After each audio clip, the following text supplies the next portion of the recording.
Bonsoir à tous, bonsoir à tous. C'est Trading avec vous. Je vous fais une petite vidéo mise au point sur l'Ethereum. Voilà pour changer un peu du Bitcoin.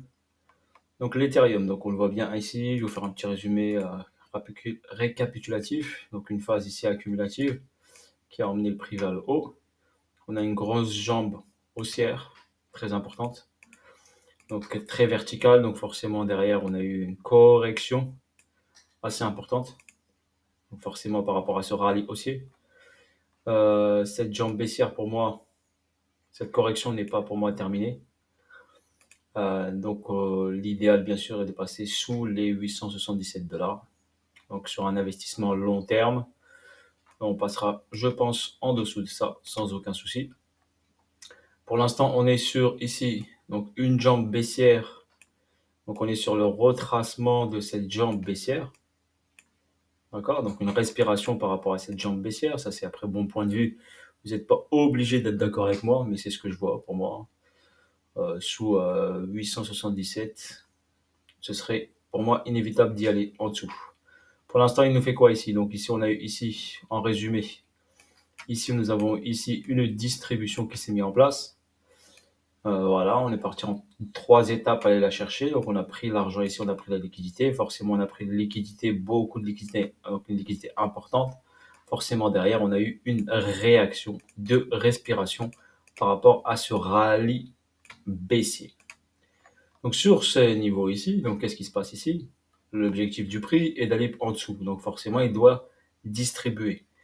Donc ici, on a une phase accumulative. Donc je vais mettre en weekly pour vous voir un peu plus, un peu mieux. Là, nous avons une phase accumulative ici, qui a emmené le prix ici vers le haut. Cette petite phase accumulative. On remarque bien que cette phase accumulative n'est pas assez importante par rapport à celle-ci, d'accord, qui a emmené le prix à l'explosion vers le haut. Donc elle est petite. Ici, donc quand on accumule, forcément derrière, on distribue, hein, comme ici. Hein. Je vous explique grosso modo. Ici, on a accumulé, on a fait une expansion vers le haut et après, on a distribué. C'est normal parce qu'on encaisse ce qu'on a acheté. Donc ensuite, ici, pareil, ici. Hein, donc on achète le marché ici, on achète, on a un bon prix. Donc on est en zone discount, pas cher. Donc on achète le prix et ensuite, on va bien sûr encaisser les profits achetés ici. D'accord? Ici, on est sur une phase de distribution, mais elle n'est pas terminée, bien sûr. Donc l'Ethereum est sur la phase, on va dire, de lutter de la distribution. Et après, il y aura la phase du TAD, donc un deuxième sommet. Donc bien sûr, je vois bien sûr Ethereum passer au-dessus des 2007, aller vers les... Dans le déséquilibre weekly, on est venu titiller ici avec une mèche. Après, on va venir le chercher ici. Et je pense qu'on finira vers les... donc on regarde bien le 50% est à 2878. Donc je pense aux 3000 $, par exemple, à chiffre rond, par exemple. 3000 $. Je pense qu'on ira. Ce qui donnera la petite alt saison. Donc là, on a une petite correction là par rapport à ce rallye haussier. Donc petite correction saine. Ensuite, on ira chercher ici TAG qui nous donnera la alt saison. D'accord. Donc le petit rallye haussier qui permettra aux alts de pousser et d'aller chercher leur target de x5, x10 ou voire un peu plus. Hein. Voilà, je vous ai montré quelques petites vidéos sur quelques alts qui peuvent bien performer. Mais pour l'instant, on est sur la phase corrective de cette impulsion. Ok, c'est tout à fait sain. Faut pas paniquer, c'est sain. C'est juste quand vous rentrez en position, ben, on rentre pas ici. On rentre sur cette zone-là. Ici, on peut pas rentrer ici. Sauf si on est un très bon trader, on sait rentrer ici. Ok, mais c'est pas une phase où on rentre. On attend la correction qu'elle se finisse. Potentiellement, on pourra racheter. Mais potentiellement, la performance ne sera pas exceptionnelle par rapport à des alts, par exemple. Donc, c'est pour ça que je favoriserais plutôt l'achat sur des alts que sur l'Ethereum ou le Bitcoin, par exemple. Là, par exemple, s'il revient ici sur les 2000, allez, 2000 $, on va le redire à 2000. Si on va chercher les 3000, bah, on a une performance de 50%. D'accord? Par rapport aux alts qui peuvent faire beaucoup plus que ça. Donc, voilà, pour moi, mon point de vue, c'est plus les alts. L'Ethereum va pousser, ce qui va donner de l'élan aux alts. Et forcément, derrière, une petite alt saison. Et après, on va dire que le game sera terminé. Vu que cette distribution sera pratiquement finie. Donc, vous faites attention quand l'Ethereum atteindra les 2000, passera au-dessus des 2800, 2900, 3000, donc il faudra faire attention. C'est juste moi, mon avis, ok, que je vous donne. Donc faites très attention à ça. On a ici, si on va revenir en daily ici. Donc on a ici très simplement un classique, hein, donc une poussée ici, un retracement, une phase accumulative, une phase accumulative. Ok, ensuite on pousse ici, on prend la liquidité, on prend l'argent ici. Tac, on a ici un sommet qui a arrêté la tendance est arrêtée, donc on a un BC en schématique Wyckoff.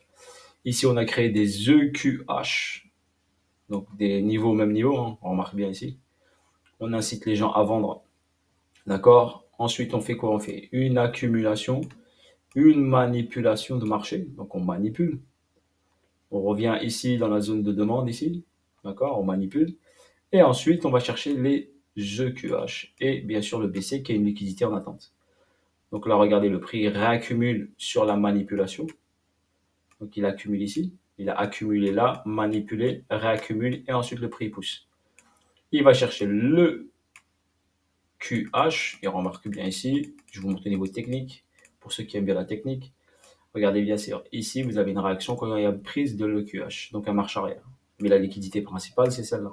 Donc après, on va chercher celle-là. Donc forcément, quand il prend cette liquidité, forcément, il fait une marche arrière, comme ici, quand il a pris les hop, il fait marche arrière, là il pousse, il fait marche arrière, tac, tac, il la redessine ici, d'accord, une mini distribution, ok.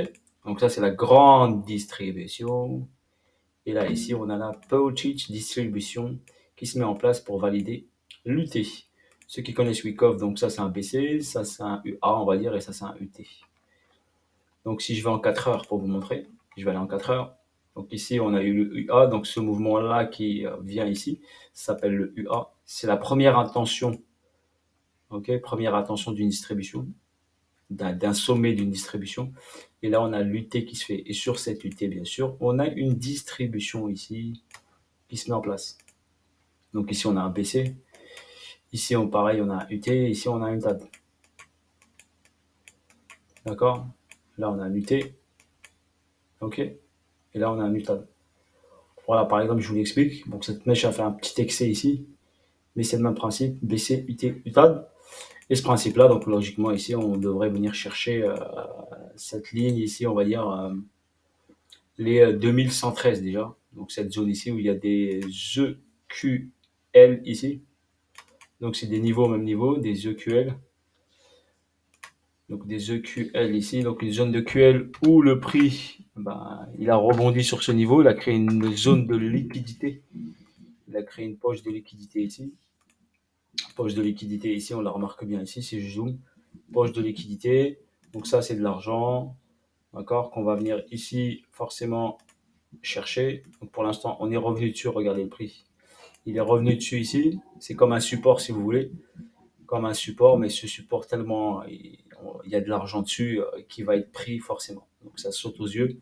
Vous voyez tout cet argent, logiquement, doit être pris. Étape par étape, c'est tout. Donc le prix est arrivé dessus. Donc il a fait l'UTAD, cassure, un petit test ici. On est parti chercher la zone directement, comme je vous ai mis sur Twitter un petit aimant. Donc il est venu chercher cette zone ici. Il va travailler un peu cette zone avant de la casser. Voilà, c'est tout, c'est juste ça. Donc pour moi, cette zone d'argent ici, elle saute. On ne va pas considérer cette mèche, mais cette zone d'argent ici, elle saute. Ok, on passerait sous les 2000, 2100, 2112, on passerait en dessous. Après, step by step, on va voir les zones après. Les zones, pour l'instant, c'est le premier objectif, ce serait celui-ci, pour valider notre UT et ensuite aller faire l'UTAD en haut. La zone de résistance, on va dire, qui va résister, qui va pouvoir faire tenir le prix, on va dire, c'est entre 1914 et 2135. Donc, on va dire la zone ici. Celle-là, elle peut faire supporter le prix ici. Le prix, quand il viendra là, il pourra la supporter. On va voir comment il va réagir sur cette position-là. Voilà pour votre information. Voilà le petit descriptif d'Ethereum. Donc pour l'instant, on est en phase corrective par rapport à cette impulsion. C'est tout à fait sain. D'accord? Si on utilise notre Fibonacci ici, donc notre Fibonacci, on prend le plus haut ici, on prend le plus bas ici. D'accord? Le plus bas ici de là. OK. Et là, on remarque ici que notre 50%, je vais le mettre en normal, ouais, c'est ça. Il est à 2094. Donc, l'idéal, c'est de revenir sous les 50. Ce serait judicieux de revenir sous les 50. Donc, ici, revenir sous les 2094, donc 2050, 2000, un chiffre rond. D'accord? Dans cette zone-là, ici. Peut-être 2000. Le chiffre rond, 2000, c'est psychologique. D'accord? Mais on viendra prendre cette poche de liquidité pour valider tout ça. Voilà, étape par étape. Pour l'instant, j'attends la validation de ça. Potentiellement une petite réaction parce qu'il y aura, c'est une grosse prise de liquidité. Une incitation acheteuse ici. Et après, hop, un petit dernier spike vers le bas ici. Et après, on avisera. OK? Voilà, sur ce, l'explication sur l'ETH et sur l'alt saison que les gens m'ont posé la question, qui pourrait bien sûr venir, bien sûr, et valider les setups. Donc, step by step, on y va tranquille ou milou. On attend les validations. Comme là, il nous a validé la distrib. Donc là, on attend l'objectif de la distrib. C'est juste ça le trading. D'accord? Faut pas no stress. Ça sert à rien d'acheter ici. Ici, ça ne sert à rien. Ça va sauter. Ça risque fortement de sauter. Vous le remarquez. Hein. Argent, argent, argent, argent, argent. Bah, le mieux pour le marché pour qu'il monte, c'est que je prends l'argent. Et après, je repars. OK? C'est ça le but. C'est reprendre de la force, revenir en zone discount, donc sous les 2094. Donc sous les 2094, ce serait revenir en zone pas chère pour repartir en zone chère. Voilà, la loi de l'offre et la loi de l'offre et de la demande. Pour les personnes qui sont intéressées à s'améliorer en analyse technique, n'hésitez pas, je vous en prie, vous pouvez déposer une candidature sur Seed Trading School contact@gmail.com si ça vous intéresse bien sûr de faire partie de la petite famille, petite communauté de Seed Trading School où il y a un Telegram privé bien sûr, on partage des choses, des lives bien sûr en direct le samedi et le dimanche et des petites mises au point de la semaine le mardi. Soit on fait questions-réponses, petite révision, analyse du marché en cours, voilà. Ce qui s'est passé le lundi et le mardi, on voit ça et on se projette ensuite sur la fin de semaine et sur la semaine d'après. Voilà, bis à tous, force à vous tous, la famille, et à bientôt pour de nouvelles vidéos et de nouvelles aventures. Voilà, c'était Seed Trading avec vous. Force à vous tous, la famille. Ciao, ciao.